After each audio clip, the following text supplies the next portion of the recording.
안녕하십니까. 네, 인공지능 기초 수학입니다. 이번 시간에는 선형대수의 가장 기초적인 벡터와 행렬에 대해서 알아보도록 하겠습니다. 우리가 보통 이제 벡터랑 행렬을 고등학교 때 배운다던가 혹은 대학교에서 선형대수학에서 이러한 과목을 배울 때 보통은 그냥 수학적 정의부터 시작하는 경우가 많은데요. 사실 왜 사람들이 이 벡터와 행렬을 발명하게 되었는가? 이러한 역사적인 어떠한 그 사실을 알게 되면은 사실은 그 수학적인 내용을 이해하는데도 더 많은 도움이 됩니다. 사실 이 벡터와 행렬이 특히 행렬이 어떻게 발명되었는가에 대해서는 많은 이야기가 있는데, 가장 이제 신빙성 있는 거는 이제 원래 그 굉장히 옛날, 그러니까 이집트라든가 그리스 시대부터 고대에 보통 연립방정식이라는 것을 푸는데 굉장히 많은 관심이 있었어요. 예를 들면은 지금 여기도 x라는 말이 있고 y라는 말이 있다고 쳤을 때 x라는 말을 타고 동쪽으로 3시간 가고 y라는 말을 타고 서쪽으로 다시 1시간을 갔더니 원래 지점에서 1km 떨어진 곳까지 갔더라. 그리고 똑같이 x라는 말을 타고 1시간 가고 y라는 말을 타고 2시간 갔더니 이번에는 5km 떨어진 곳까지 갔더라. 그러면 과연 x라는 말은 얼마나 빠르고 y라는 말은 얼마나 빠를 것인가? 이러한 종류의 문제는 과거 옛날부터 굉장히 사람들이 풀고 싶어하는 문제였죠.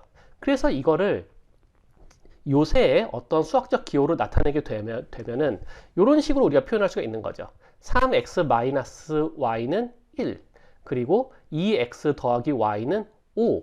이런 식의 어떠한 지금 현대 우리가 배우는 연립방정식의 형태로 우리가 쓸 수가 있게 됩니다. 이러한 형태의 연립방정식을 푸는 것은 사실 우리가 이제 중학교 교과 과정에서 이제 배우는데요. 뭐 간단하게는 뭐 이쪽에 요 첫 번째 수식에 양변에 2를 곱해줘 가지고, 네, 그리고 이 첫 번째 수식과 2를 곱해준 요 수식을 더해줘서 뭐 적당히 취해주게 되면은 우리는 x는 1이라는 것과 y는 2라는 사실을 쉽게 우리가 구할 수가 있습니다. 네, 이런 식으로 우리가 그 연립방정식을 이제 풀 수가 있는데요. 근데 이제 수학이 점점 발전하면서 이러한 연립방정식을 좀 더 체계적으로 풀고 싶었던 거죠. 예를 들면은 매번 이렇게 숫자로 된 형태의 연립방정식을 풀 수도 있었지만 우리가 이러한 연립방정식이 어떠한 성질을 갖는가를 이해하기 위해서는 좀 더 추상화를 시켜서 예를 들면 이렇게 ax 플러스 by는 p, cx 더하기 dy는 q와 같은 식의 어떤 일반적인 그 연립방정식을 만든 다음에 이 연립방정식의 어떠한 그 우리가 이제 해의 공식 혹은 근의 공식이라 그러죠. 이거를 일반적으로 풀 수 있는 근의 공식을 우리가 찾을 수가 있습니다. 그렇게 찾게 되면 이제 이런 식으로 우리가 쉽게 그러니까 별로 어렵지 않죠. 네. 숫자 대신에 이제 이 변수 a, b, c, d가 개수로 해서 우리가 똑같은 방식으로 찾아주면 되니까 이런 식으로 우리가 찾을 수가 있게 됩니다. 그럼 여기서 이제 쉽게 알 수 있는 것은 이런 거죠. 아, AD 빼기 BC가 0이라면은 해가 존재하지 않겠구나. 이러한 성질들을 파악할 수 있게 되는 겁니다. 네. 그래서 이렇게 연립방정식을 사람들이 이제 많이 연구를 하고 싶어 했는데요.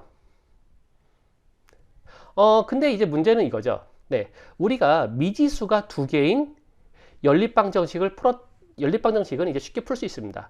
그러면 이제 그 다음에 궁금한 거는 그럼 과연 미지수가 3개면 어떻게 되나? 말이 3마리인 거죠.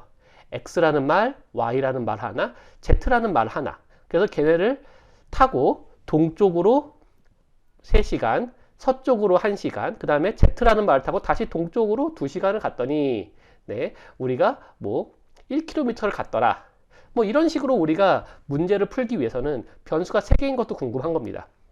그러면은 요것도 사실은 이렇게 변수가 3개고 그러니까, 네, 우리가 이제 미지수가 3개고, 그 다음에 식이 3개인 이러한 형태의 어떤 연립방정식을 푸는 거는, 우리가 뭐 중학교 과정이나 고등학교 과정에서는 배우지 않지만, 아마 조금만 생각을 하시면은, 이러한 그 미지수 3개짜리 연립방정식도 우리가 어렵지 않게 풀 수 있습니다. 네, 그 원리가 같기 때문이에요. 그래서 이걸 풀면은 이제 이러한 식으로 이제 나오는 거죠. 그래서 이렇게 미지수 3개짜리를 보니까 사람들은 또 알게 된 거예요. 미지수가 3개인데 식이 2개만 있으면은 이거를 풀 수 없다는 것도 사람들이 몇 번 해보다 보면은 금방 알 수 있죠. 그래서 반드시 3개가 있어야 된다. 그러면은 그 3개를 이제 이런 식으로 우리가 일반화를 시켜가지고, 그럼 얘도 마찬가지로 근의 공식 앞서 한 것처럼 이렇게 일반적인 식을 구하면 근이 있을 때와 없을 때를 우리가 뭐 찾을 수 있지 않을까라는 생각을 사람들이 하게 된 겁니다. 근데 이걸 하려고 보니까 복잡해요. 네. 너무 수식이 써야 될 게 많습니다. 아마 여러분들이 심심풀이로 요거를 한번 일반적인 해에 대해서 풀어보시면, 이런 식의 식을 얻기 위해서 풀어보시면요, 식이 상당히 복잡하다는 하게 진행된다는 것을 아실 수가 있을 겁니다. 그래서 어려워요. 근데 풀 수는 있죠. 그러니까 같은 원리니까 우리가 그냥 기계적으로 풀 수는 있지만 일반적인 솔루션을 구하는 건 굉장히 어렵습니다. 그러면은 변수가 하나 더 추가돼 가지고 미지수가 4개면 어떻게 될까요? 그럼 식이 4개 필요하겠죠? 그럼 더 복잡해질 겁니다.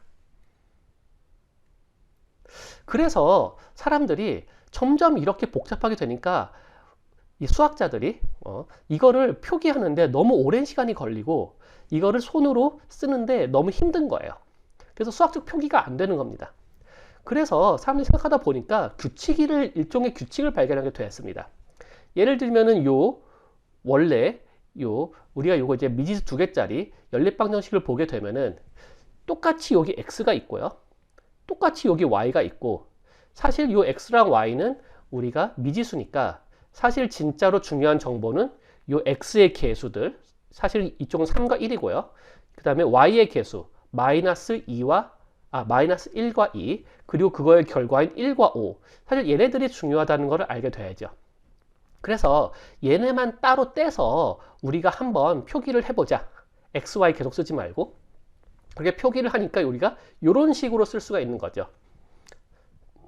이 3은 첫 번째 방정식의 x의 개수, 1은 두 번째 방정식의 x의 개수, 마이너스 1은 첫 번째 방정식의 y의 개수, 2는 두 번째 방정식의 y의 개수, 얘는 첫 번째 방정식의 결과, 두 번째 방정식의 결과. 이런 식으로 우리가 쓸 수가 있게 되는 겁니다. 마찬가지로 그러면은 똑같은 거를 변수 3개짜리에도 적용하게 되면은 우리가 이런 식으로 개수만 이용해서 우리가 그 방정식을 표현해 줄 수 있게 되고요. 그러면 이렇게 일반적인 것도 이런 식으로 우리가 표기해 주는 게 가능해지게 됩니다. 네, 그래서 그러면은 요거를 우리가 이제 좀 정리를 하게 되면, 자, 이러한 그 ax 더하기 by는 p라는 방식과 cx 더하기 dy는 q라는 식을 우리가 앞서 이용한 개수는 개수끼리 모으고 미지수는 미지수끼리 모으고 결과는 결과끼리 모아서 표기를 하게 되면요, 요 앞에 있는 애들은 우리가 소위 말하는 개수에 대한 게 되고요, 요거는 이제 x랑 y는 이제 둘 다 미지수죠. 그리고 얘는 그거의 결과로서 나오게 됩니다. 그래서 우리가 뭐 나중에 뭐 벡터와 매트릭스의 행렬의 연산에서 배우겠지만, 연산의 그 법칙을 요거 곱하기 요거 더하기 b 곱하기 y는 p와 같이 정의를 하게 되면은 얘랑 똑같은 식이 나오죠. 그쵸? 그러니까 요렇게 쓰는 거를 이렇게 쓰는 거에 대신으로서 우리가 표기를 할 수가 있는 겁니다. 그래서 얘를 만약에 우리가 간단히 쓴다 그러면은 이 전체 개수만 있는 거를 우리가 큰 A라고 쓰고요. 그리고 이렇게 미지수만 있는 거, 미지수는 우리가 X나 Y로 쓰죠. 그래서 얘를 X로 쓰고, 그 다음에 여기는 뭐 또 다른 거니까, 네, 우리가 알고 있는 거니까 B로 쓴다. 그러면은 AX는 B와 같은 식으로 우리가 쓸 수 있지 않을까라고 생각을 하게 된 겁니다. 그럼 얘에 대한 솔루션은 어떻게 구하느냐 하면은 우리가 XY를 보고 구하게 되면요, XY는 우리가 얘를 그냥 더하고 빼주고 해서 쉽게 구할 수 있죠. 그래서 앞서서 구한 것처럼 이런 식으로 요 식에 대한 해는 X의 경우에는 뭐 dp-bq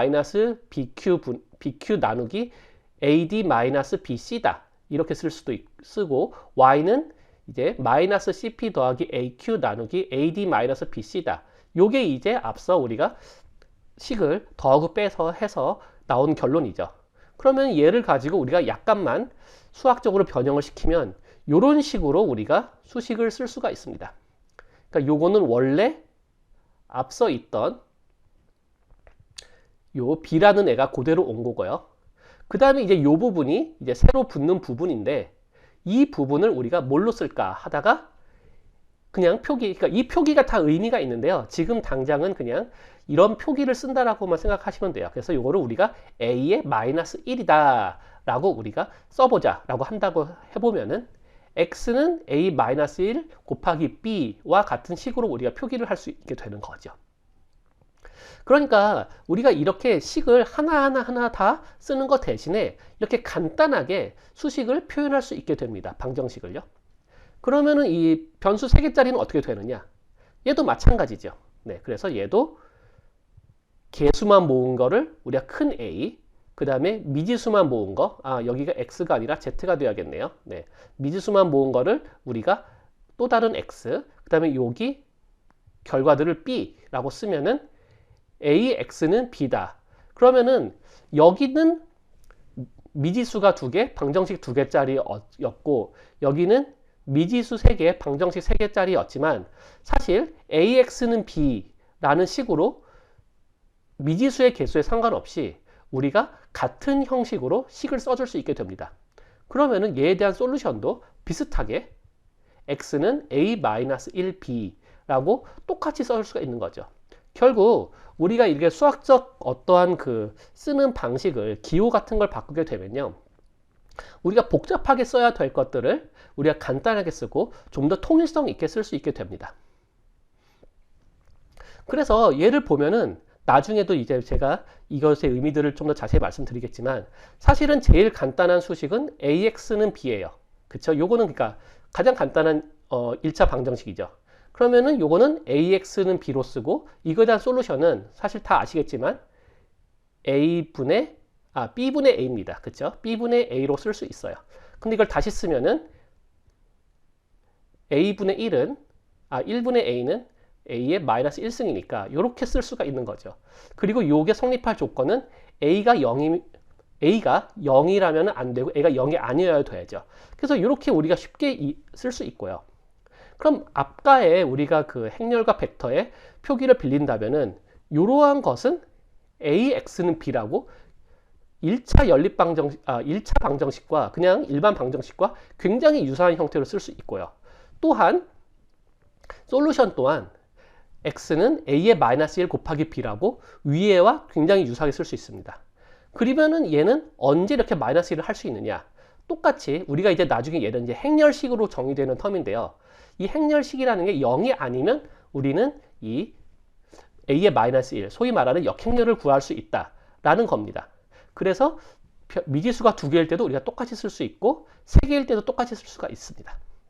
그래서 결국 이렇게 벡터와 행렬을 발명하게 된 이유는요. 이 수학적으로 굉장히 그 복잡한 것들을 좀 더 간략하게 써서 수학적인 어떠한 전개를 더 쉽고 빠르게 할 수 있도록 우리가 개발이 되었다고 된 것입니다. 그래서 앞으로는 이 벡터 행렬을 이용해 가지고 우리가 인공지능의 많은 부분들을 좀 더 손쉽게 표기를 할 수 있게 되는 거죠. 네, 이번 시간에는 벡터와 행렬이 어떻게 발명되었는지에 대해서 주로 이야기를 드렸고요.